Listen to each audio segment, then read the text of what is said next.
कोरेई विधायक आकाश दास नायकों द्वारा विभिन्न प्रकल्पर शुभ उद्घाटन कर आज बड़ आनंदर कथा जे जो विकसित कोरेईर स्वप्न आम देखी से विकसित कोरेईर दिगरे आउ पदे आगुक आम बढ़ीचु।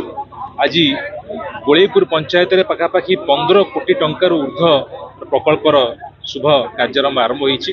कोरेई ब्लॉक अंतर्गत गोलेपुर ग्राम पंचायत ओडिशा सरकार सातटी विभाग सातटी प्रकल्पर शुभ भित्तिप्रस्तर स्थापन कर विधायकों को बाइक चकी विशाल शोभायात्रा नहीं रामपुर सगड़ी ग्राम्य उन्नयन विभाग तरफ 3 कोटी 25 लाख टंका व्यय अटकल सगड़ी नरपदा पर्यंत रास्ता निर्माण शुभ भित्तिप्रस्तर स्थापन कर सहित बड़ त्रिलोचनपुर जल संपद विभाग तरफ 8 कोटी 47 लाख टंका व्यय खरस्रोता नदीबंधर बाम पार्श्व नदीबंध सुदृढ़ीकरण शुभ भित्तिप्रस्तर स्थापना एवं 1 कोटी 50 लाख टंका व्यय मसूदपुर प्राथमिक स्वास्थ्य केन्द्र नूतन गृह निर्माण शुभ भित्तिप्रस्तर स्थापना शिलान्यास कर शिलान्यास कार्यक्रम में विधायकों हजार हजार बीजेपी कर्मी सामिल होता देखा मिली।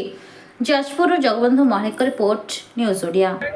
गोलेपुर पंचायत में पखापाखि 15 कोटी टंकार ऊर्ध्व प्रकल्पर शुभ कार्यक्रम आरंभ होईछि एवं ये अनुक्रम वर्तमान बड़ त्रिलोचनपुर ठारे एक पत्थर पैकिंग कार्य जहाँकि बन्या दायरू ये पंचायतवासी को रक्षा करिवो।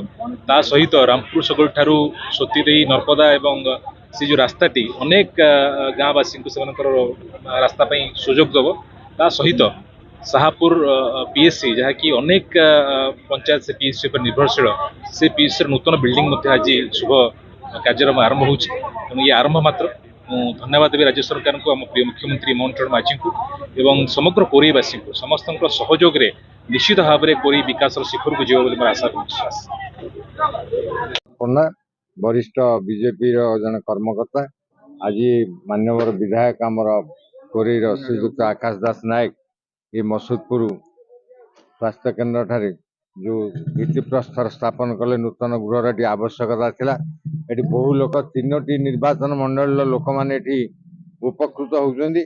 समस्त एपर्यंत जहाँ सुविधा दरकार करा जाय पारने खूब शीघ्र करिवा पई विधायक तंकर प्रचेष्टा जारी रखिसेंती एवं खूब शीघ्र ता पूरण हबो एवं अन्य जो कार्यक्रम रही सब नदी बंध विभिन्न कोरेईर आज दिन में गोलेपुर पंचायत रे 15 कोटी भली टंकार सब भित्तिप्रस्तर शुभ भित्तिप्रस्तर स्थापन कराला। आगामी दिन जहाँ आउ आवश्यक ताकू मध्य करा जिवो। केते टंकार इटा 85 लाख।